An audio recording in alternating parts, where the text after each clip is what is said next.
Imagine waking up in the Dark Ages, a world ruled by dragons, demons, pirates, and ruthless knights. People are starving, kingdoms are collapsing, but one man has a different plan. Instead of becoming the strongest warrior, he starts farming. Then he builds roads, bridges, mines, factories. He recruits an army and turns a forgotten wasteland into the most powerful empire on the continent. Now every kingdom fears him. His enemies wanted a farmer. They accidentally created an emperor. Story kicks off just outside Sage Town, and you can already hear some guy screaming his lungs out. You mudlegs are completely useless. Work all day and you can't even pull weeds properly. The chubby boss is yelling and swinging at people, asking if they're trying to piss him off to death. A whole group of workers are slaving away non-stop like they're nobody's property. Then the chubby boss spots some workers struggling to move a tree stump by its roots, with 3 more guys behind them doing the same thing. He thinks to himself, if that young master sees this mess right now, he'll definitely make me sleep in the pig. Suddenly his eyes go wide and sweat starts dripping down his face. He realizes that's the young master of the Riven Armor family, and ordinary nobles can't even compare to someone like that. The Duke of Riven Armor is one of the 3 Grand Dukes of the Black Iron Kingdom, second only to the king himself. The first-generation Duke followed the Conqueror Emperor to carve out a massive territory, using a longbow as his weapon to pierce through indestructible crimson scales that were as tough as ore walls, slaying a dragon and becoming a legend. Then the chubby boss starts shouting at the workers again, asking if they're eating their 1 meal a day for nothing, and warning them that if the Lord arrives and they still haven't built the house, they shouldn't blame him for being ruthless. He's completely out of breath, thinking to himself that this godforsaken place hasn't had a lord for over 10 years, so how could it suddenly be granted to Lord Roman? Then an idea hits him. Could it be that he was actually exiled? The thought of that man is enough to send fear crawling up his spine. A feudal grant in name, but an exile in reality. He's probably holding onto a stomach full of anger. If he suddenly arrives and sees there's not even a decent place to live, wouldn't he kill a few people just to vent his frustration? Him being allowed to sleep in the pig pen would already be out of respect for his grandfather. He shouts with all his anger, telling everyone to hurry up and work. Then someone shouts that it's the flag of the Riven Armor family, and another yells that the carriage is here. It's the carriage of the Riven Armor family. The chubby guy starts trembling, saying they're here, it's too fast, and telling everyone to hurry up and work. Then his soul just leaves his body when he realizes they've actually arrived. The carriage is being prepared while the chubby guy kneels down and welcomes the Honorable Lord Roman Riven Armor to Sage Town. The Lord is getting out of the carriage. The kneeling chubby guy is thinking, how could it be so fast? The notice only came down a few days ago. He's doomed. Then a striking young man steps out with dark brown curls falling over his shoulders and piercing crimson eyes. Moore immediately introduces himself as the agricultural officer in charge of the territory. Roman just gives him a slight nod because he's come here for one reason, to rule this land like his own private kingdom. As he looks over the weed-covered hillside littered with rocks, Roman isn't disappointed at all. The land is flat, vast, and practically perfect for farming. Suddenly, a translucent system panel appears before his eyes. Roman immediately activates his cheat ability, only to discover that the sole feature currently available is called Tale of Life. To unlock the remaining functions, he first has to build his farm. After thinking it over carefully, he names it Origin. He then realizes that the pixelated figures generated by the Noah's Ark system perfectly match the people and terrain around him. Eager to finish the farm as quickly as possible, Roman rolls up his sleeves and, under everyone's horrified gaze, single-handedly hoists a massive log that normally requires several laborers to lift. His etiquette tutor quickly reminds him that such manual labor is beneath a noble, but Roman completely ignores the lecture and keeps working as he pleases, even declaring that he intends to sleep on this empty land tonight. He then turns toward the 2 battle knights assigned to him by House Armorbreaker and orders them to help. When the confused knights remain frozen in place with no intention of work, Roman asks them a brutal question. If they refuse to work, are they planning to sleep in the wilderness tonight? Seeing the murderous looks in the knights' eyes, Moore hurriedly intervenes and suggests that if it pleases them, they could stay in Sage Town tonight. To everyone's surprise, Roman immediately rejects the offer because in his eyes, a medieval town is little more than a pigsty, and sleeping outside would be far more comfortable. But Grimm quietly speaks up and says he doesn't mind. Moore stares blankly at Roman and Grimm, unable to believe that a single offer has somehow convinced a battle knight to betray his own lord. After a moment of silence, Roman coldly replies that Grimm can go, but once he leaves, he shouldn't bother coming back. Grimm can sleep in town if he wants, but only after finishing every last bit of work. Unlike the rebellious Grimm, Aaron has already started clearing the weeds without being told. After putting an end to Grimm's nonsense, Roman turns toward Moore and tells him he may leave but to come back early tomorrow because he has work for him. Moore opens his mouth as if he wants to say something, but ultimately turns and runs. His life may be safe for now, yet his future seems even more uncertain, because this new lord is nothing like a normal noble. The surrounding slaves are equally stunned, feeling as though everything they witnessed today was a dream. Their newly appointed lord actually carried logs alongside them. Although the wooden cabin they eventually build looks ready to collapse, Roman is still satisfied when the system rewards him with 10 points of construction experience. Even though everyone insists that the cabin is worse than a pigsty, Roman moves inside without the slightest hesitation. As for how he ended up here, Roman worked himself to death playing a game called Noah's Ark in his previous life. His soul then entered the body of a noble's illegitimate son, but his cheat system only finished loading after he received his own territory. This world is still trapped in the early medieval era, and the corruption and decadence of its nobles disgust him. Even the prestigious House Armor Breaker is no exception. Rather than join the other nobles in bleeding the common people dry, Roman chose to leave his family and exile himself. To any other noble, the territory he received would be no different from banishment to the edge of the world. But Roman sees this wilderness as undeveloped land filled with limitless possibility. He may have built nothing more than a collapsing cabin, but he knows that the core of Noah's Ark is summoning and developing powerful characters. Although the daily check-in system is already available, the beginner bonus guaranteeing a 6-star character from the first 10 summons is gone. Roman discovers that summoning a single apostle costs 160 primo gems. Since he only has 100, even the summoning banner remains gray and inaccessible. Still, Roman is in no hurry because he has no idea what kind of impact the power of Noah's Ark will have on this world. Early the next morning, while dew still clings to the grass, Moore returns with the same group of slaves from the previous day. When Roman wakes up, he finds Aaron and Grim training on the grass outside his cabin, and he can sense their astonishing power even from a distance. Spring planting determines the entire year's harvest, yet Roman quickly realizes that Town is far more backward than most regions, relying entirely on primitive farming methods and inherited experience. Noticing that his new lord is displeased, Moore hurries over and asks if Roman has any orders. Roman knows that the lingering spring cold is torture for these ragged slaves, so he orders Moore to cook enough wheat porridge to fill 50 bowls. But Moore frowns and explains that one pot can't hold that. Roman can't believe he has to explain something so simple and asks why they don't just cook several pots.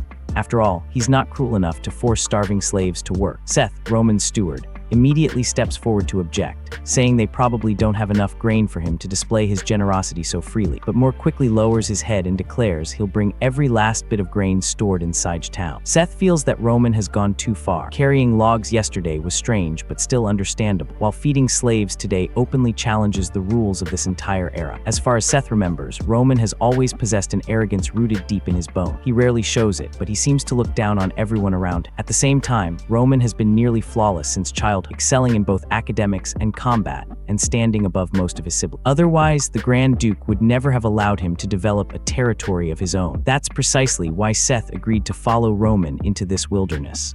But something is clearly different now. The arrogance Roman once kept hidden is suddenly pouring out without restraint, as though every chain around him has finally been broken. Seth eventually concludes that Roman has simply stopped pretending now that he's standing on his own land. Roman doesn't care what Seth thinks. He makes the rules. He calls Moore over and gives him 3 tasks. First, deliver every record concerning Town to Seth. Second, he'll assign him 2 clerks, and within 3 days, he wants the population and occupation of every resident in the town and its surrounding villages. Third, if his numbers are significantly different from what Roman uncovers, he'll be eating black bread and sleeping in a pigsty. Moore immediately forces a smile uglier than crying and repeatedly assures Roman that he understands. Only then does Roman pat him on the shoulder and order him to get to work. As Roman watches the agricultural officer, who's as fat as a white pig, hurry back towards Town, he turns to the slaves and orders them to split into groups after eating and start building a latrine and a kitchen, asking if that's clear. When every slave hurriedly nods, Roman smiles in satisfaction. As far as slaves are concerned, any lord who keeps their stomachs full must be the most merciful ruler alive. Roman then finds a suitable patch of grass, picks up a hoe, and begins breaking the soil. His new body is strong and exceptionally well developed, clearly because it received enough high-quality protein from childhood to approach the limits of human genetics. Of course, clearing farmland is far from easy because it requires grueling physical labor. Fortunately, every bit of work rewards him with experience. Roman spends the entire morning tilling roughly 1/6 of an acre without taking a real break. His farming experience rises even faster than his construction experience, making him wonder if he possesses a natural talent for farming. The Tale of Life interface floating before his eyes also updates, and alongside 5 wooden cabins, the system map now displays his newly cultivated field. Roman spends the rest of the morning beside the field planting parsnip seed. The parsnip is a pale root vegetable planted in early spring and harvested before spring ends. During lunch, Grimm finally asks when Roman intends to begin the real work. According to their original plan, they should have gathered the townspeople yesterday and introduced them to the lord who would rule them for the rest of their lives. But Roman remains completely calm. He knows Grimm wants to accomplish something important, but what he's doing right now is important. One day, he'll bring both of them along to accomplish even greater things. Grimm immediately complains, asking if by greater things he means farming with. Roman glances at him and answers with a proud snort, saying Aaron might be passable, but he would be terrible at it. A faint smile briefly appears at the corner of Aaron's mouth, but it vanishes almost instantly as he resumes the silent expression expected of a stoic knight. To everyone's surprise, Roman then hands all the remaining seeds to Aaron. 2 days soon pass, and Roman cultivates nearly an acre of land on the plains north of the cabins, filling it with all kinds of fruits and vegetables. Unfortunately, the rate at which he earns experience gradually begins to decline. Roman suspects that he hasn't yet mastered the knowledge the system implanted in his mind. At that moment, Moore finally returns with the results of his census. He reports that Town has a population of roughly 1,800 to 900 people. Roman immediately smiles and says he thought his territory only had around 700 residents, considering that's the number Moore has always used when paying taxes. The moment Roman finishes speaking, Moore's face turns deathly pale, and every layer of fat on his body trembles as he realizes he may truly be doomed. This time, however, Roman knows that the situation isn't entirely Moore's fault. For years, Grand Duke Armorbreaker has never sent anyone to recount the population, survey the land, or recalculate the territory's taxes. Because the region is so remote and difficult to reach, the tax collectors simply take the required payment and leave, while almost no one pays attention to this impoverished territory. But Roman still asks the most important question: why is there a difference of nearly 100 people in his population estimate? After hearing Moore's explanation, Roman learns that Town was originally founded by runaway slaves. People who could no longer survive in human society fled into this basin, cultivated the land, and formed their own settlement. As the population grew, the region also attracted wanted criminals and military deserters, but Moore commands only 30 guards, making it impossible for him to maintain complete control over the entire area. Town currently has more than 100 slaves, all of whom are included in the total population. Most were purchased from outside the territory and belong to merchants, overseers, and craftsmen, since they're the only residents wealthy enough to afford slaves. Moore owns more slaves than anyone else, with nearly half of them belonging to him. Constant wars between nobles and rival kingdoms have prevented Town's population from growing, while the average resident lives for only 30 to 40 years. But the local farmers enjoy a relatively peaceful life, though the small population and terrible productivity make rapid growth impossible. If Roman can solve the food shortage, the population will naturally begin to rise. After learning the basic situation of Town, Roman sends Moore away to continue work. Another 3 days soon pass. Thanks to the constant construction, the land finally begins to resemble a proper estate instead of a few lonely wooden cabins. Today marks Roman's 7th day in Town. After cultivating more than an acre and a half of land, he finally raises his farming skill to level 2, unlocking basic agricultural knowledge and the ability to improve farming tools. Roman also receives primo gems from several achievements. Combined with the rewards accumulated through his daily check-ins, he now has a total of 1,200 primo gems. Since each summon costs 160, he can draw 7 times. After some consideration, Roman decides to test his luck with 2 summons because recruiting and developing apostles is the core feature of Noah's Ark ripples spread across the gray summoning pool as a fate star shoots upward like a comet flying against the heaven. 2 cards then emerge in succession, glowing with 3-star and 4-star light. But the characters displayed on those cards are none other than Grimm and Aaron. Roman is surprised by the result, yet the more he thinks about it, the more reasonable it seemed. He originally imagined that a recruited apostle would fall from the sky, kneel before him, and swear eternal loyalty. Instead, the system simply transforms people already around him into apostles, which is far more realistic. Roman then continues with another summon. A 2nd star radiating white light rises and hovers above the summoning pool. Roman narrows his eyes when an unfamiliar man appears on the card. What troubles him most is that he has no idea where this apostle named Dota might be. Roman thinks about it for a long time but can't find a single clue, so he uses all 4 of his remaining summons. The 4th card reveals his steward, Seth. The 5th shows his personal chef, Bob. The 6th belongs to someone named Telma, and the 7th displays a man named Barlow. Staring at this mixture of familiar and unfamiliar names, Roman becomes completely confused and still can't understand what the system means by recruiting apostles. Unable to reach an answer, Roman decides to visit Town and investigate for himself. To his surprise, Aaron is already dressed in a full suit of gleaming armor and prepared to leave at any moment. Noon, Roman enters Town with his 2 heavily armed battle knights. As they approach the gathered crowd, Roman pulls back on the reins and slows his horse to a walking pace. Moore hurriedly leads the town's people forward, and everyone bows deeply before their new lord. Looking over the enormous crowd, Roman understands that every person standing before him is now one of his subjects.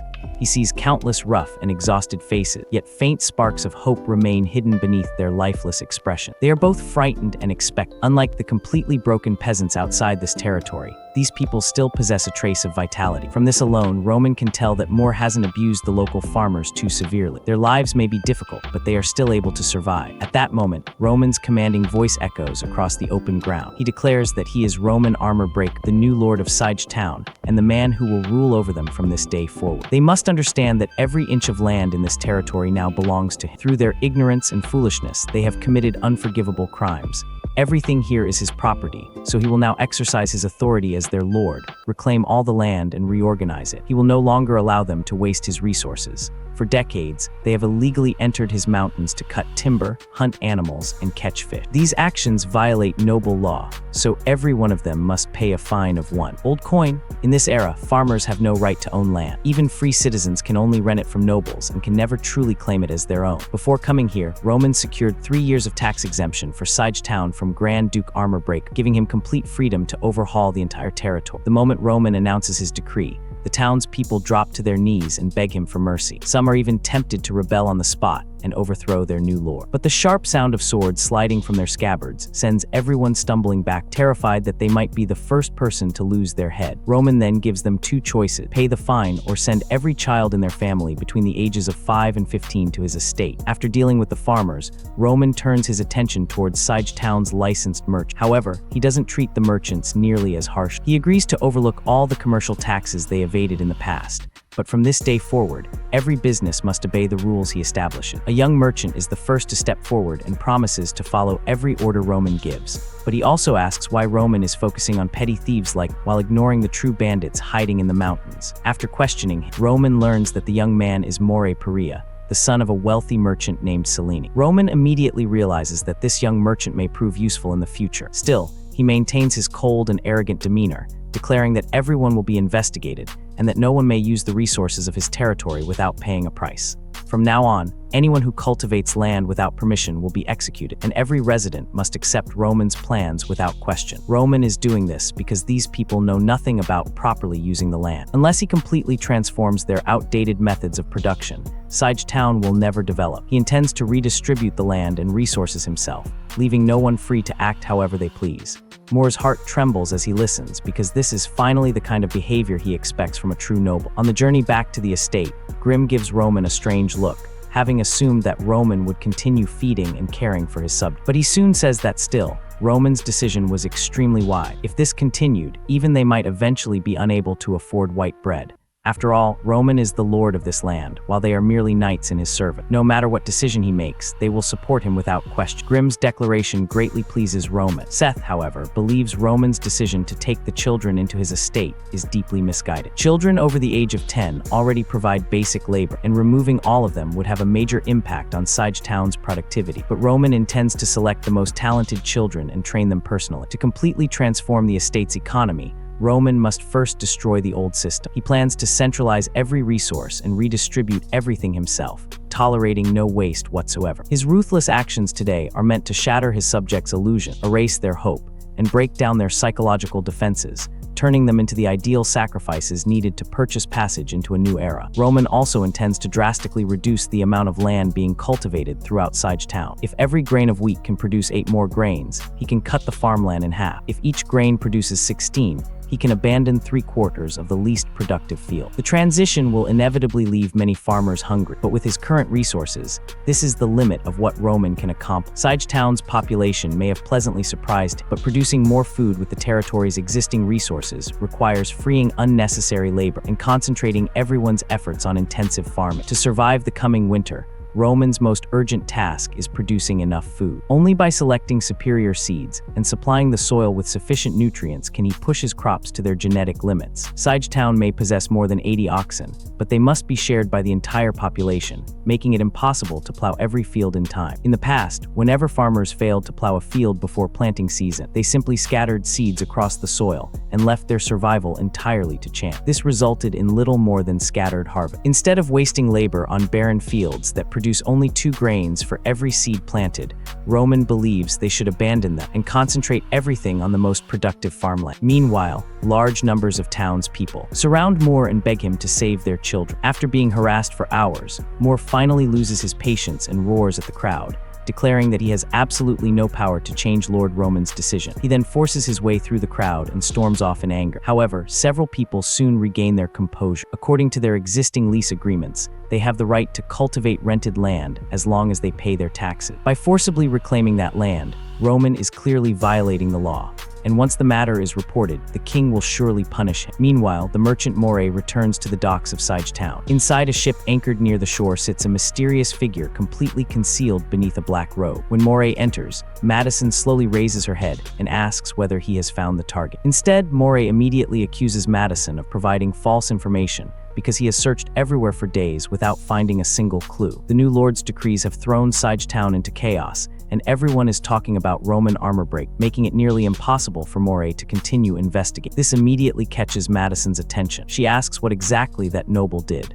Moray has no choice but to briefly recount everything that happened that day. After hearing the story, Madison immediately assumes Roman is a depraved noble. He ordered that many children into his estate, and he demanded both boys and girls. The disgusting desires of nobles truly know no limits. But Moray disagrees, saying if he were really targeting children, he wouldn't have waited this many days to announce it. He thinks Roman may be preparing for war or planning something much larger. But as far as Madison knows, Sige Town doesn't have enough food to support that many children. Moray's first impression of Roman was that he acts quickly and decisively, so he firmly believes the new lord is not some useless fool. Madison has no interest in Roman's plans and says she can't continue wasting time. If Moray still can't find her, then she'll search for herself. Afraid of being implicated, Moray hurriedly tries to stop, but Madison replies that the church's influence hasn't reached this place, and no one will ever believe he has any connection to them. The two immediately fall into a heated argument, and this is far from the first time Madison has proposed taking action personally. Moray can only analyze the situation for her, explaining that Miss Amethyst can sense the power of their people, but he's searched every corner of Sige Town without seeing the slightest reaction. She may no longer be in town, and her identity may already have been exposed. If she truly believes the girl is still alive somewhere in this territory, then she can only be hiding deep in the mountains. Madison is no fool. If she really escaped into the mountains, then it's impossible that no information has leaked out.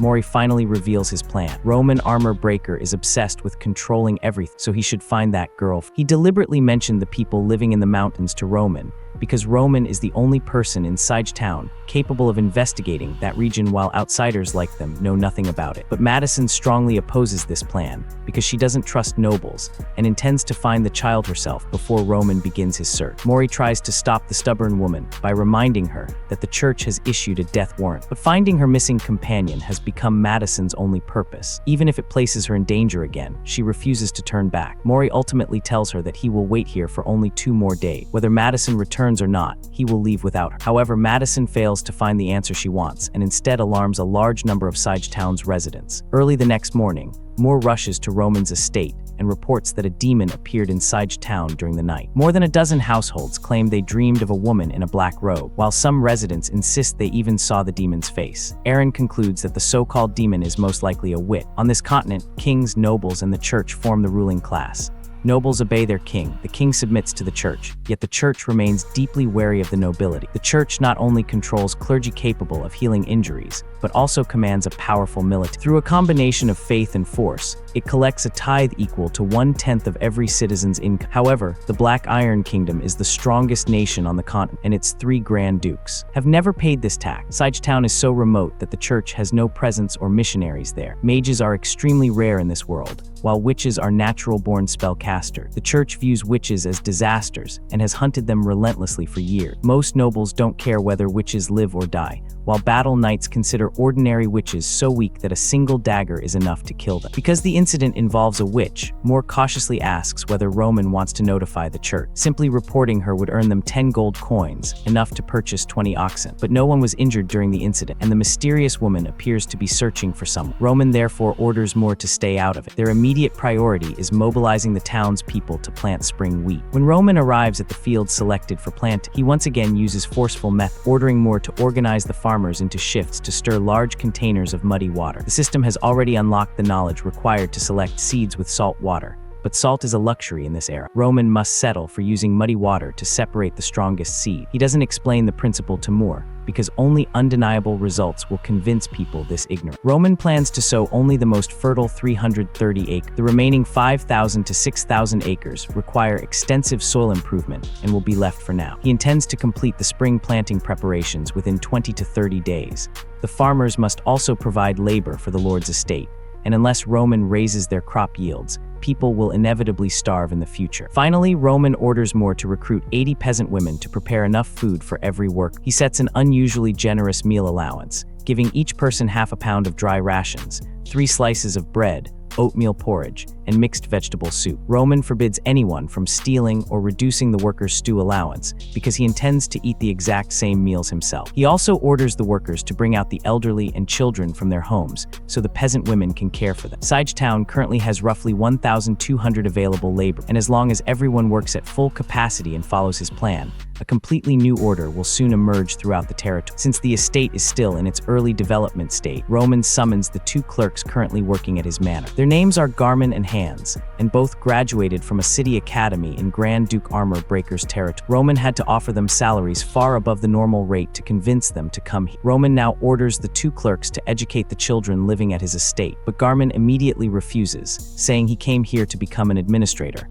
not to play babysitter for a group of children. Hands also argues that he expected to accomplish something important in this territory and cannot accept such a ridiculous reassignment. Their open defiance immediately angers Roman. Since Hands understands the law, he insists that he has the right to refuse an unreasonable command. He even threatens to sue Roman in the royal court. Roman merely gives him a cold smile and says he hired both of them at salaries far above the market rate, so don't lecture him about their rights. The money he pays gives him the authority to assign their work. They signed a contract, and now they will fulfill it. He warns them not to question his decisions again, or he will execute. Faced with Roman's undisguised threat, the 2 clerks ultimately submit, resolving the problem of educating the children at the estate. After arranging everything, Roman heads into Sage Town to inspect the ongoing work. The farmers assigned to collect manure have just returned and are lining up to receive lunch. Roman discovers that they gathered more than 10 tons of manure in a single morning. However, meeting even the most basic needs of the farmland will require at least 100 tons of fertilizer. Meanwhile, the farmers are shocked by the quality of the food served for lunch. They are terrified that it might be their final meal before an execution, because a single serving contains enough food to feed their entire family for a day. Only after seeing Roman sit down and eat the same meal do they finally stop worrying. Moore cannot understand how a noble lord can calmly eat his lunch beside a massive pile of manure. When Roman notices him staring, he orders Moore to hurry up and eat because they still need to make compost after working for nearly 2 hours. Roman finally constructs a proper above-ground compost pile. He then seals it with wet mud, allowing the material inside to ferment at a high temperature. Roman tells Moore that all manure must be processed according to these exact steps from now on. Anyone who helps produce the compost will receive roughly 2 pounds of wheat as an additional reward. After arranging the composting work, Roman leaves ahead of the others because he still needs to visit the blacksmith Rex and ask him several questions. But Rex explains that he did not forge most of the farming tools used throughout the town. He produces only a small number of them and mainly survives by repairing old equipment. After hearing Rex's explanation, Roman finally understands the reason. Blacksmithing is extremely difficult to sustain because iron ingots must be purchased from outside the territory, while ordinary farmers cannot afford iron tools. The entire forge currently has only about 220 pounds of iron in storage. Without wasting any more time, Roman takes out a design he prepared in advance and asks how much iron would be required to forge this new plow. Based on his experience, Rex estimates that it will require at least 33 pounds of iron. Roman has no choice but to tell him to reduce the amount of metal wherever possible and complete the iron plow. He emphasizes that the plow is extremely important and orders Rex to summon every carpenter in town so they can finish it as quickly as possible. Anyone with experience can see that this new plow violates the teachings of the church, but Roman has always been an atheist. What truly confuses Roman is that the light plows used in this world can only scratch the surface and are incapable of deep cultivation. The tool seems more like something introduced by an outside force than a natural invention, completely contradicting the normal progression of technology. Roman realizes that this world still contains countless mysteries waiting for him to uncover. Roman's next problem is the territory's severe shortage of iron. Sage Town depends almost entirely on imports for iron ingots and metal blocks because it lacks smelting technology, skilled labor, and most important, a source of iron ore. Roman inspects the iron stored by Rex, who admits that he purchases only low-quality ingots costing 1 gold coin for roughly 56 pounds. Roman only needs the iron to satisfy the farmer's basic demand for tools, so he can't afford to be overly picky. But even if they reforge every existing scratch plow, they still lack enough metal to produce 40 heavy plow. Just as Roman considers melting down the knight's equipment, Rex tells him that the merchant ships at the docks currently have iron ingots for sale. The news immediately lifts Roman's spirits, and he rushes straight toward the docks of Sige Town. When Mori sees Roman approaching, he immediately panics, believing the foul-tempered witch has been captured and exposed his involvement. After learning that Roman only wants to purchase iron, Mori finally relaxes. He explains that his final shipment contains nearly 500 pounds of iron ingots, which Roman can purchase for 15 gold coins. Unfortunately, Roman's entire fortune currently amounts to only a little more than 20 gold coins. He therefore removes a brilliant red gemstone from his coat and casually tosses it to Mori. As an experienced merchant, Mori immediately recognizes it as a ruby. This gemstone can strengthen a weak person. A ruby of this quality should be worth at least 15 gold coins. Mori is shocked by Roman's decision, asking if he's certain he wants to trade it. To ordinary humans who have not yet become transcendent, such gemstones are incredibly precious. They nourish the wearer's body, strengthen their physique, and help them enter the transcendent realm more quickly. However, Mori refuses to accept the ruby and offers to exchange the iron for Roman's friendship instead. After thinking for a moment, Roman takes back the gemstone. After all, it was a gift Grand Duke Armorbreaker personally gave him when he was born. But Roman has no habit of accepting favors without repayment, so he promises to compensate Mori in another way. He also asks the merchant to transport 100 oxen to Sige Town for a total price of 60 gold coin. Mori's resources are limited, however, and he can supply no more than 50 oxen and 100 draft horses. With no better option, Roman accepts the deal without even considering whether he can afford it. Roman, Rex, and a carpenter named Vich then each lift a wooden crate containing roughly 165 pounds of iron and carry them back into Sige Town. With this shipment of high-quality ingots, they finally have just enough iron to begin producing the heavy plows. Early the next morning, Roman takes out the giant bow he brought from House Armorbreaker. Its body is as red as blood, while its pure white string is incredibly durable. The bow has a draw weight between 150 and 200 pounds with a pigeon egg-sized diamond embedded at each end, and every part is made from supernatural material. Yet in Roman's opinion, its penetration is only comparable to a heavy sniper rifle, while its destructive power, range, and accuracy are all inferior. Even so, this remains Roman's most valuable weapon. It is worth at least 100 gold coins and is coveted by countless nobles. Meanwhile, Moore is waiting in Sige Town for Roman's agricultural instructions, only to receive an order to assemble the guards instead. Completely confused, Moore asks why Roman did not warn him in advance, especially when the people living in the mountains are extremely dangerous. But Roman firmly declares that he will not allow anyone to act lawlessly within his territory. Moore has no choice but to obey and selects 20 guards from Sige Town. After preparing enough supplies, the group follows Roman into the mountains. Throughout the journey, Moore repeatedly tries to change Roman's mind, warning that the mountains are filled with desperate outlaws, and there is no reason for him to risk his life personally. His safety is far more important, but Roman suddenly raises his hand and orders the entire group to stop. The system has just informed him that one of the apostles he summoned is hiding nearby. Aaron and Grimm also sense something unusual as several people begin surrounding them under the cover of the forest. Roman immediately shouts into the trees, asking if they intend to make an enemy of their own lord. A voice answers from deep within the forest saying they have no lord. Roman calmly replies that they do now. He tells them they cannot defeat his battle knights and orders them to come out and submit to him, promising to spare their lives.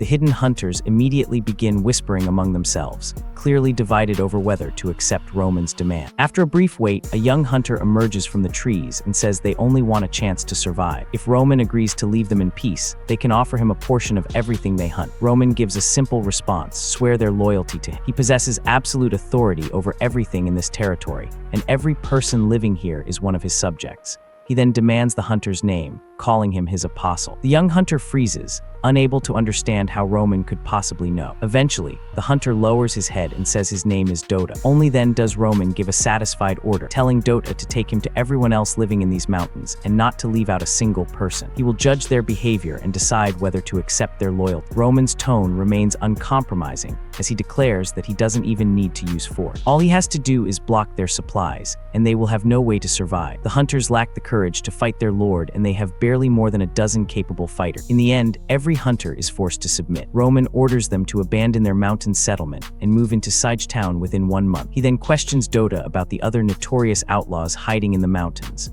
Dota holds nothing back. The dirty Dr. Garin is respected by both the hunters and the residents of Sige town. He is highly educated and can cure illnesses, but no one knows where he came from. It is a military deserter who fled the battlefield and came here because he had nowhere else to go. There is also Dick, the traitor knight. He supposedly murdered the noble he once served and is now wanted by the nobility. Finally, there is the great bandit Borg. Roman has probably heard of. He killed a noble, stole the man's entire fortune, and distributed it among the common people. But after Borg left, another noble sent every one of those people to the gallows. Dota warns Roman to avoid Borg because he is extremely dangerous. At that moment, a distant beastly roar echoes from deep within the mountains, interrupting Dota's explanation. Dota stares toward the mountains with a grave expression because the roar clearly came from a monster. Roman remains completely unconcerned and asks if there is anyone else. After a moment of hesitation, Dota reveals the final name, the Witch of Misfortune Gur. Meanwhile, Madison ties a bag of peas beneath the branch of a low chestnut tree. According to the information she received, the person she seeks should appear soon. Madison has no way to confirm whether the information is true, so she can only pray that the clue is reliable. After waiting for a long time, she finally sees a thin figure dressed in filthy rags cautiously approaching. The girl walks carefully toward the chestnut tree, rises onto her toes, and removes the bag of peas. She then looks around cautiously before lowering her head and quickly leaving the area. Madison immediately follows and calls out the girl's name. Hearing her name, Gur jumps in terror and spills all the peas she is carrying. Her dirty face stares fearfully at the beautiful woman standing before her, convinced that Madison has come to capture. Madison's heart aches as though she is looking at her younger self. She introduces herself and tells Gur not to be afraid because they are companions. She is a witch too. Gur recoils in shock and cries out that she's not a witch, that she doesn't possess any evil power and isn't possessed by a demon, telling Madison to stay away. Madison immediately pulls the girl into her arms and gently comforts her, telling her she knows she's afraid, but she doesn't need to be anymore. She promises to take Gur somewhere she can eat bread and wheat porridge every day without ever going hungry, to sleep in a soft bed, and never endure the wind and rain again. She swears she won't allow anyone to hurt her, that they were not born into this world simply to suffer, and awakening their power does not mean they deserve to be burned alive. Meanwhile, the great bandit Borg finds Dick, the traitor knight, and informs him that Roman has entered the mountains. Borg desperately tries to convince Dick to join forces with him and kill Roman before the new lord can destroy the peace of the mountains, but Dick immediately rejects the proposal, warning that Borg will only get everyone killed. Borg angrily accuses him, saying both of them have stained their hands with the blood of evil dragons. He's fighting for everyone living on this land, while Dick is choosing to stand aside and do nothing. Dick has no desire to continue arguing with this madman, asking if Borg really believes he can easily kill an heir of House Armorbreak. Even if he succeeds, Grand Duke Armorbreaker's fury will wipe Sige town off the map. He warns Borg that if he repeats the same mistake, he'll get everyone killed again, and this time there will be nowhere to run. But Borg refuses to give up, saying he's not insane. He'll drive the monsters into a frenzy and make sure that Noble dies here. Meanwhile, Madison finally manages to calm Gur down, promising to teach her how to understand and control the arcane power within her so she can become a capable witch. Only when Gur is surrounded by other witches will she no longer be treated like something unnatural, because witches never harm their own companions. But Gur remains terrified, saying the church will burn her and her family alive. She can't let the church authorities capture her, and she's never left this place before. She begs Madison to just leave her alone. When Madison realizes that reasoning with Gur won't work, she firmly declares that the girl must leave with her today. Gur is extremely skilled at reading other people's intentions, so she immediately realizes that Madison plans to take her by force. Yet she is too frightened to resist the mysterious witch. At that moment, a deep and prolonged bellow echoes through the mountains, as though some dangerous creature is rapidly approaching. Meanwhile, the hunters lead Roman to the home of Garin, the dirty doc. Roman notices several religious emblems dedicated to the gods inside the room and asks whether Garin once belonged to the church. Since he has already left the church, Roman invites him to enter his service instead. Garin calmly replies that the church teaches servants of the gods must worship him for the rest of their lives. He may have left the church, but he has never lost his faith in the god. Roman has no desire to waste someone capable of using divine healing magic, but Garin only wants to remain in the mountains and live out the rest of his life in peace. Suddenly, a piercing scream resembling a pig being slaughtered echoes across the distant mountain. The entire forest immediately erupts into chaos as countless monsters begin rampaging, and their roars thunder through the wilderness. Moore trembles uncontrollably and screams that they need to leave immediately. But Roman has no intention of running away. Instead, he orders the militia to form a defensive line. At that moment, a massive brown bear nearly 10 feet tall climbs over the hillside, charging on all fours at a terrifying speed. It crosses almost 100 feet of sloping ground in only 4 or 5 seconds. The guards hurriedly raise their shields and form a staggered defensive line, but the enormous bear reaches them almost instantly. Eren immediately steps forward and slams his shield directly into the bear's incoming paw. But the beast's strength is far beyond anything they expect, and it sends Eren flying backward with a single strike. Roman lets out a thunderous roar, steps forward, and swings the armor-breaker great bow from his back, smashing it directly into the bear's skull. The heavy blow leaves the enormous beast dazed, but the intense pain also drives it into an even greater frenzy. The experienced hunters have already scattered around the area, and they seize the opportunity to release a volley of arrows. However, their short bows lack power, while their poorly made arrowheads cannot inflict any meaningful damage. Roman raises the armor-breaker great bow and aims an arrow fitted with a finely forged metal head at the bear. The arrow tears through the air before piercing flesh and driving its terrifying force deep into the beast's body. Grim and Eren immediately rush forward and deliver the final blows to the heavily wounded bear. Nearly every part of this enormous beast is extremely valuable. Its gallbladder and heart can rapidly strengthen an ordinary person's body and even cure certain illnesses, making them especially expensive. Dota steps forward to inspect the corpse, but his expression immediately changes after detecting a strange odor. Dota reports the truth without hesitation. He can smell beastant grass. This plant drives wild animals into a frenzy, and the only person capable of doing this is the great bandit Borg. Roman immediately realizes that someone is deliberately targeting, and he has no intention of allowing any of them to escape. Meanwhile, Madison is leading Gur quickly through the mountain forest. During their escape, they encounter an enormous mountain stag. Although the creature weighs nearly 900 pounds, it cannot withstand Madison's blade and witchcraft and is quickly brought down. But the sight terrifies Gur, who begs Madison to leave, saying she'll only bring her misfortune. Madison continues trying to reassure her, saying this isn't her fault, that they all experience something similar, and one day she'll be able to control this power. She tells Gur that many witches live in the witch forest, and some of them are far stronger than she is. They have many companions, and one of their sisters will be able to help suppress and stabilize her power. She begs Gur to come with her. But Gur has already suffered a complete emotional breakdown, saying she doesn't understand anything Madison is saying, that she's not her sister, and asking why Madison came into the mountains looking for her, and why she's so determined to take her away. After one disaster after another, Madison finally loses her patience and coldly declares that even if she has to use force, she's taking Gur with her today. At that moment, the nearby bushes begin to rustle. A calm knight carrying a shield steps into view, and Eren interrupts without emotion, saying he's afraid she won't be able to do that. Meanwhile, Dota curiously asks whether Grim is powerful enough to defeat the great bandit Borg. Grim knows that Borg is a rank 3 or rank 4 transcendent, but he is not afraid to fight. Elsewhere in the forest, Eren encounters the witch Madison while patrolling the area. Madison possesses supernatural power of her own and has no reason to fear Eren. She even claims to have personally killed a rank 5 battle knight, but Eren remains completely uncompromising because his lord has ordered that no one be allowed to leave. Even if obeying that command costs him his life, he will never defy Roman's order. When further discussion proves useless, Madison prepares to force her way through, but an overwhelming sense of danger suddenly spreads across her entire body. Roman has already drawn the armor-breaker great bow, and its gleaming arrowhead is aimed directly at Madison. However, Madison quickly regains her composure and asks if Roman truly intends to attack a witch from the witch forest. Roman answers without the slightest restraint, saying everything within this territory is his property, and she is trying to take Gur away. She is attempting to steal something that belongs to him. Madison becomes so furious that she laughs, saying if he is willing to accept a witch as one of his subjects,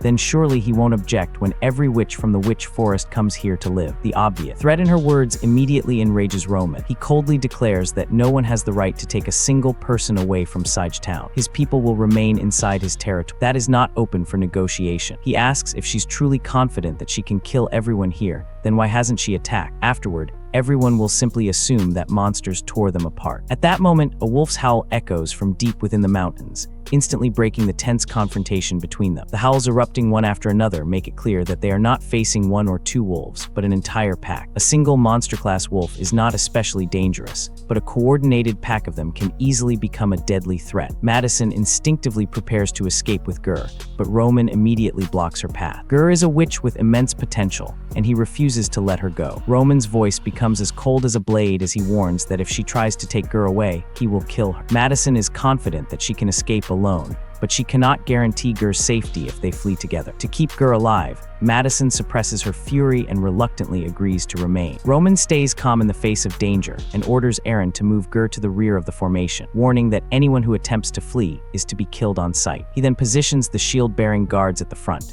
using their shield wall to slow the wolves and prevent the defensive line from being shattered. As the pack closes in, Roman knows there is nowhere left to run. Their only chance of survival is to fight with everything they have. He immediately notices that the guards' morale is beginning to collapse. Even the experienced hunters are growing nervous because this is their first time confronting an entire pack of monsters head-on. Roman roars that they must not retreat, that anyone who steps back dies, and orders them to kill every last one of these beasts.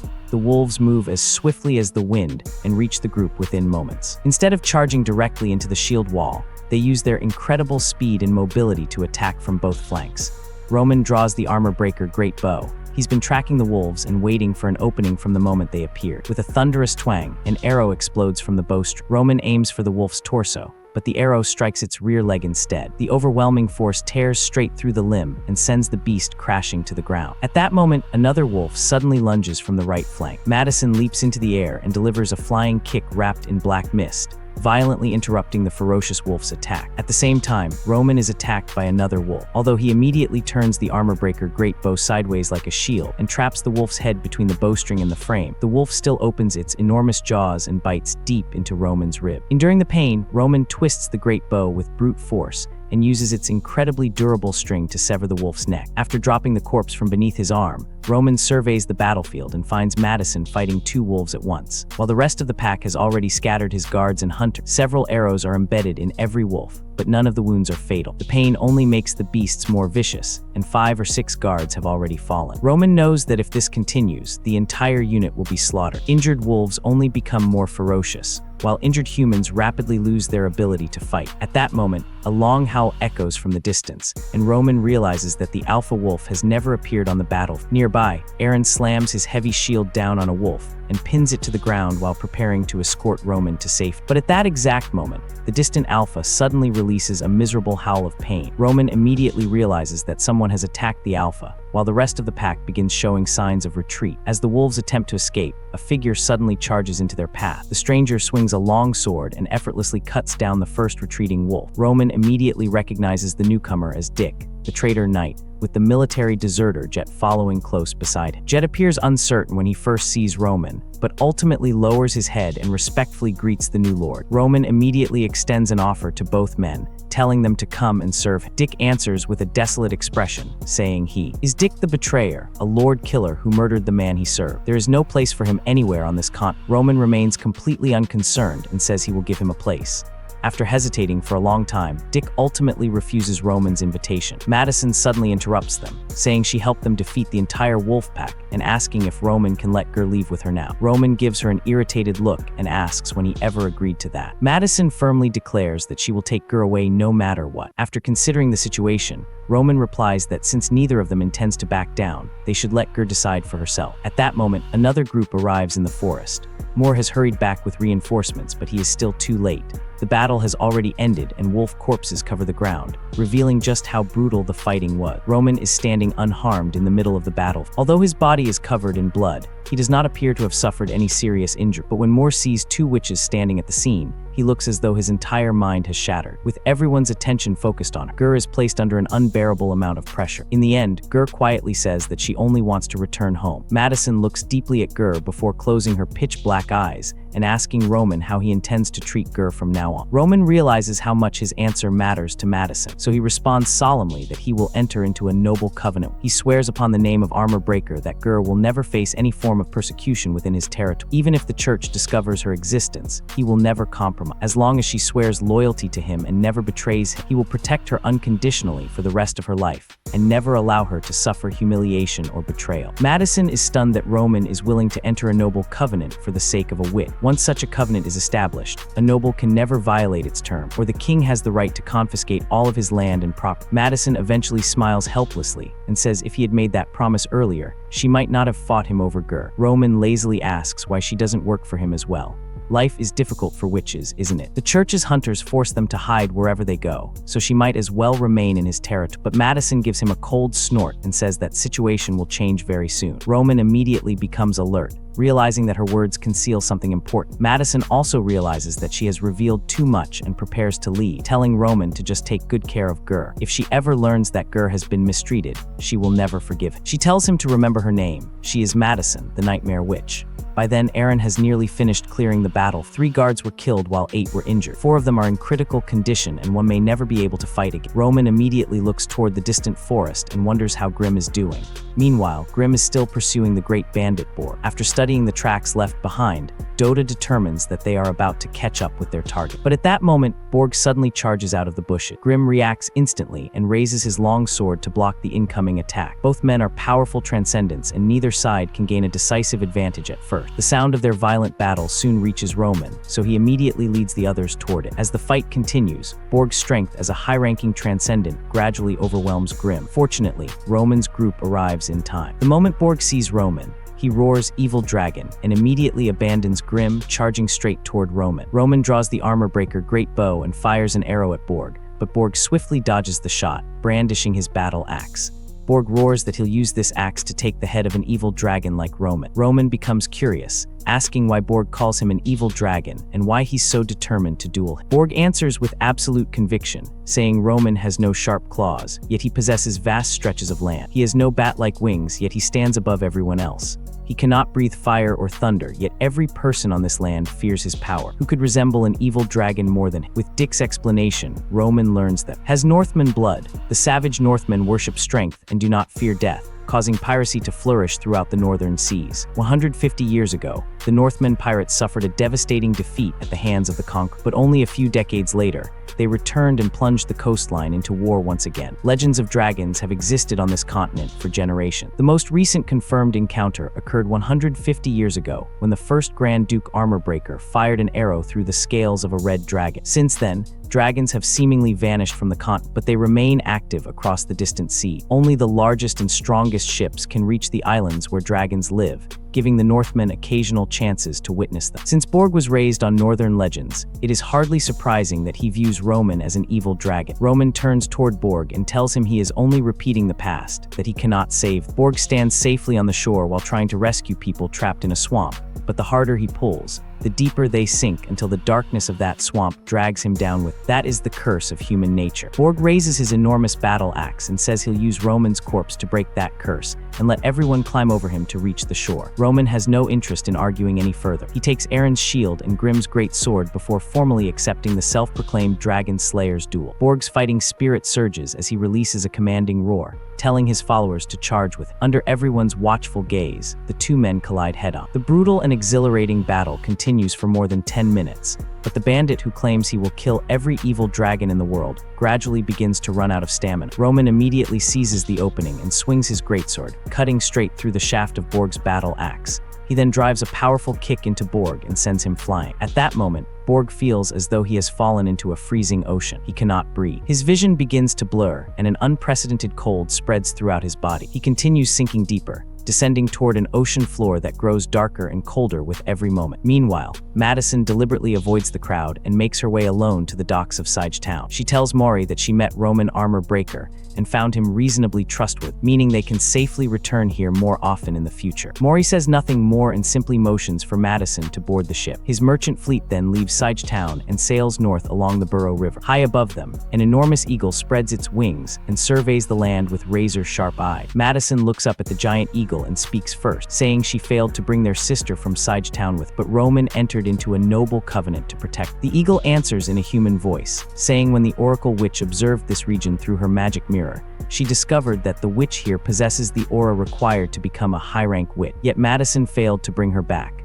Madison calmly replies that the child named Gur controls the powers of misfortune and fortune. She may prove useful in other ways, but she is not suited for combat. The eagle warns her that the god-slaying operation is approaching, and the power of even one high-rank witch cannot be underestimated. But Madison immediately responds, asking if the eagle wants Gur to die before she has even lived, if it's planning to send her to her death. She's weak, frightened, and helpless. She cannot even become a proper fighter right now. Unable to change Madison's mind, the eagle reluctantly nods and says it only hopes this is not Madison's sympathy overwhelming her judgment. Madison then asks why the eagle came to find her personally, saying the Beast Witch should have far more important matters to handle. The Beast Witch explains that the Oracle Witch discovered a new sister has awakened in the northern lands. Her aura is stronger than anything the Oracle Witch has ever witnessed, making her an unprecedented miracle who may become the main force of the gods' operation. Every sister capable of traveling there has already departed. Madison immediately realizes the true reason and asks if the church's bastards are moving too. She has guessed correctly. The Beast Witch continues, saying they must have sensed something as well. According to the Oracle Witch, the church has dispatched a rank 6 Dawn Knight named Curtain and 50 demon hunting knights. That is why she has come to assist Madison. She reminds Madison how important the gods' operation is to them and that they must secure that sister. Madison asks no further questions and leaps directly onto the giant eagle's back. The eagle spreads its wings and launches into the sky, carrying Madison toward the distant horizon. Meanwhile, Roman stands on a high hillside and watches Mori's merchant fleet sail away from Sige Town. He silently considers 3 words: witches, merchants, and the church. Roman intends to reshape this world according to his own will and ideals. He does not care how much blood the common people must shed, how many lives they must sacrifice, how many nobles must die, or whether the king himself is forced to kneel before a guillotine. Even the divine authority standing above humanity will eventually be crushed beneath the iron march of an unstoppable new age. Roman will prove that he can use his strength alone to rebuild and strengthen the entire continent. Today marks Roman's 10th day in Sige Town. Although the newly established Origin estate remains extremely primitive, he is completely confident about its future. Sitting at the table with Roman are Aaron, Grimm, and Gur. Although Gur chose to return home, Roman is not foolish enough to release the young witch completely. For now, remaining at the Origin estate is the safest option. Gur sits nervously at the table. She desperately wants to eat, but she is too afraid to touch anything without permission. Noticing how distracted she is, Roman asks how old she is. Gur nervously counts on her fingers before quietly answering that she is 11 years old. Roman only asked her age to begin a conversation and ease her anxiety. He tells her that he is the lord of this territory, and from now on she is his personal attendant. That means she will remain by his side, and whatever he eats, she may eat as well. He tells her to go ahead and have her breakfast. Gur doesn't understand what a personal attendant is, but she clearly understands that she is finally allowed to eat. Seth frowns and prepares to teach her proper table manners, but Roman stops him, saying this child has spent too long fearing starvation. They can correct her manners gradually. After breakfast, Roman leads the others into Sige Town to inspect the ongoing work. As the familiar town draws closer, Gur becomes increasingly anxious about returning home. Mor immediately comes forward to welcome Roman and introduces Had Nova and Simon Nova, the parents of Gur. But the moment the couple sees Roman and Gur, they drop to their knees and beg for mercy, saying that Demon is not their daughter and begging him not to burn them. Gur's eyes initially light up, but after hearing her father desperately deny their relationship, her expression immediately darkens again. Roman coldly declares that Gur is now his personal attendant, and from this day forward, they will treat her presence as though they were standing before him. Had is overjoyed by Roman's declaration, but Simon suddenly speaks up, saying a witch came to see her 2 days ago. Roman is not surprised and simply orders the couple to tell no one about the encounter. The two hurriedly leave as though fleeing for their lives. But before walking away, Simon turns back and gives Gur one final look filled with complicated emotion. Gur watches her mother leave with obvious reluctance and asks Roman if he truly still wants to keep her by his side when she is someone who brings misfortune. Roman merely smiles and says what misfortune. From his perspective, she possesses the power of good fortune. Anyone else in her position would have died in those mountains long ago. People who live in poverty are especially sensitive to anything associated with bad luck. Only after Roman patiently explains his reasoning does Gur finally begin to relax. Roman then arrives at the blacksmith's forge, where 8 or 9 workers are busily hammering iron ingots. After entering the blacksmith, young Roman and the little girl walked in and Roman said straight up, "Rex, these aren't enough. You need to forge more heavy plows as soon as possible."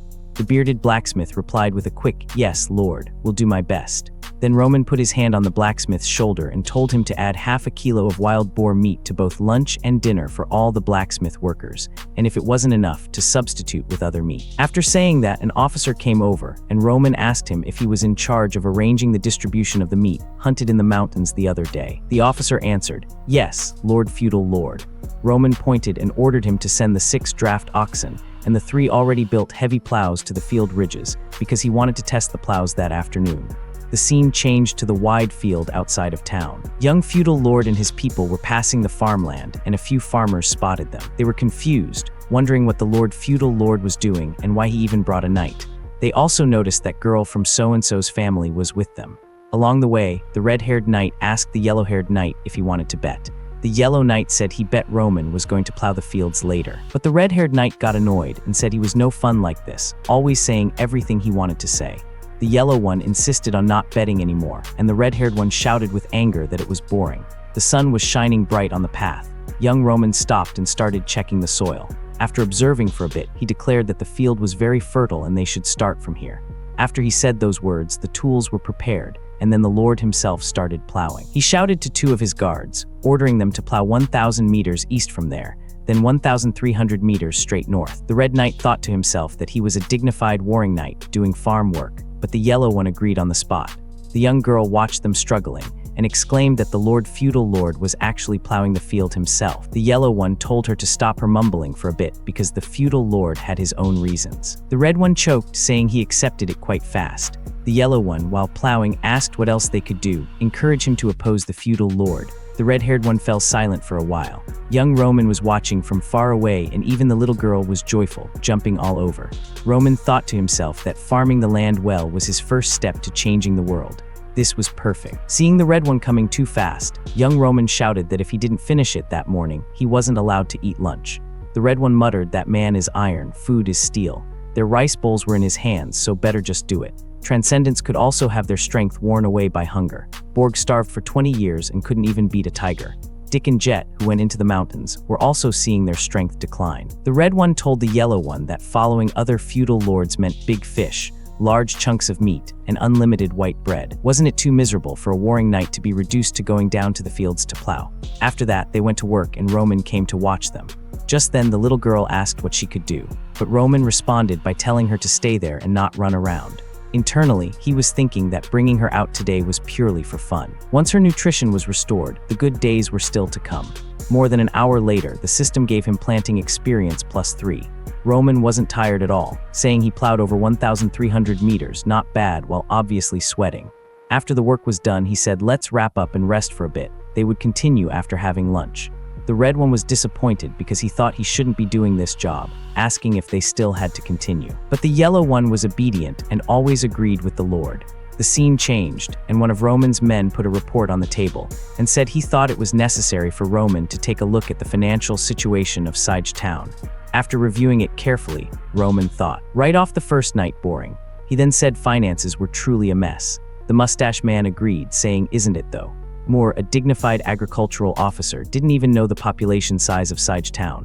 Of course, it could also be intentional. He only knew to keep the farmers from starving to death, force them to have more children and farm more land, to harvest more grain, and use the grain to exchange for more money. When necessary, he would even lend them grain during difficult periods for the farmers, letting them survive the crisis. Seth looks at the accounts and points out what's written there. The records show that 100 caddies of rye were lent to the Nova family, 150 caddies were returned after the autumn harvest, and another 100 caddies are still due next year. He asks how accounts can be kept like this. After hearing the explanation, Roman says that even usury has appeared and orders Seth to go call Moore over. Seth bows and agrees with the Lord's decision. A moment later, Seth returns with Moore, who doesn't understand why he was called and even says that this lowly one is here. Roman, however, simply continues writing the document without looking at him and says the previous accounts are written off completely. He explains that because he has taken back all the land, those peasants who owe grain definitely won't be able to pay it back. Then he looks at Moore and tells him to stop haggling over every ounce. Moore just stammers, yes, they will do as he says. The Lord then tells Sains that from now on, he will manage Sige Town's finances. Sains replies that this is exactly the problem he wanted to discuss with him, afraid they are going to go bankrupt by winter.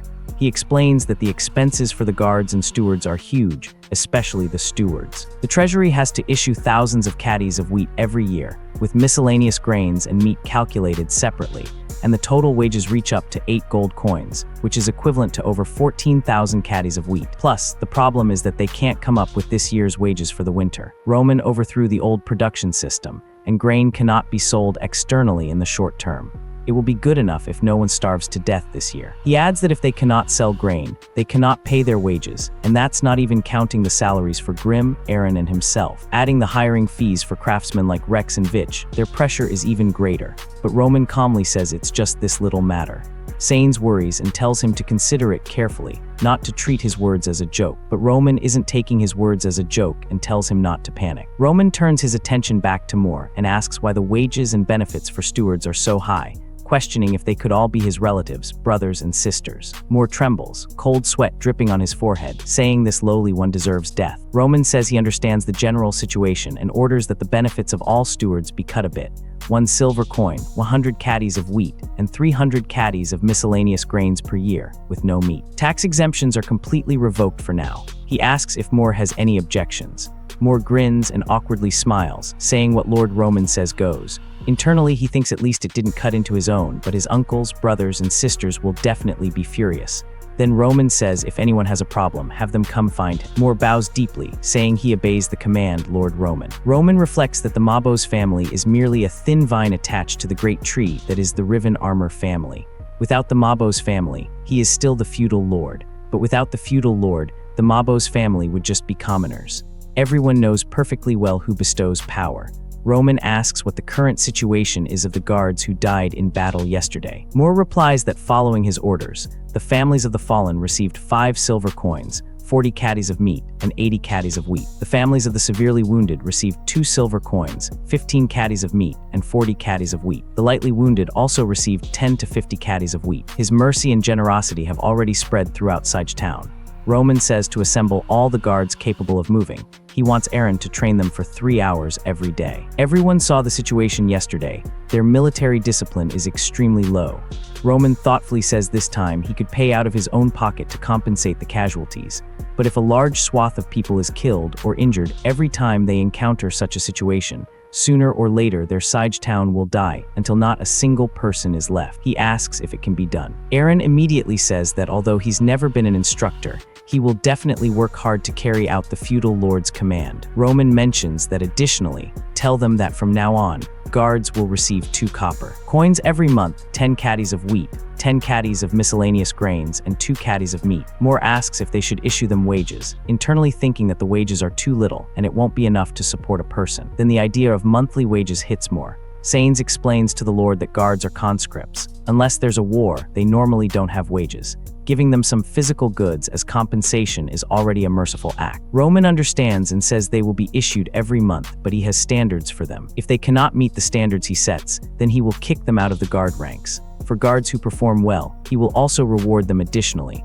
Then he adds that they should incorporate the hunters into the guard ranks as well. He appoints Dota to be the captain of all the guards and tells them to have him come down the mountain as soon as possible. After a while, Sanes asks Roman if he still hasn't solved the winter bankruptcy problem. Roman says he knows and that before spring ends, he will solve this problem. Sanes nods and follows his words. Sanes adds that there's one more thing. Roman shouldn't always make himself look so disheveled. His trouser legs are covered in mud, his collar is a mess, and his shirt buttons should be fastened properly.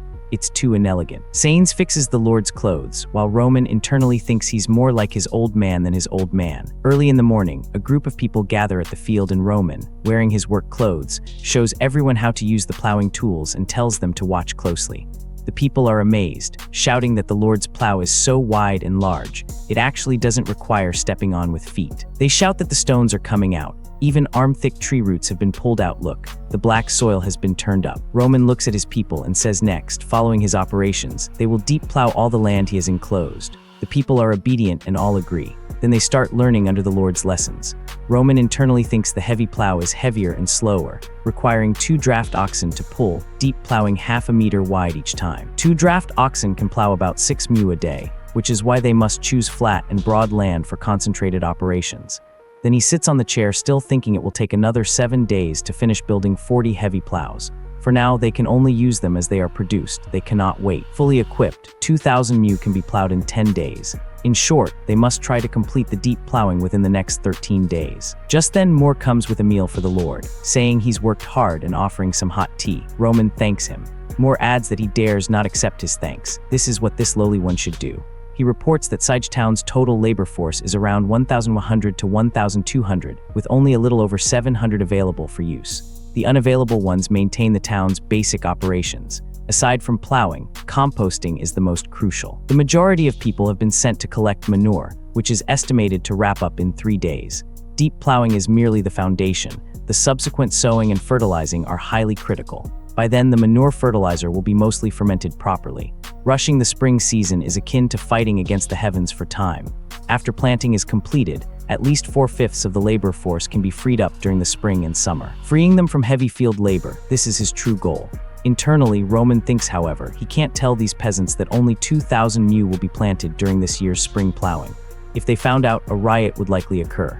In this era where grain is life, peasants maintain extreme caution, as any mishap could be fatal. However, he does not plan to back down. If necessary, he will directly suppress any unrest. Even if 100 peasants die, exchanging that for order and development is, in his view, a worthwhile trade. Then Roman says he's going to cut down trees in a while and he'll leave the recent plowing matters for Moore to supervise, asking if he can handle it well.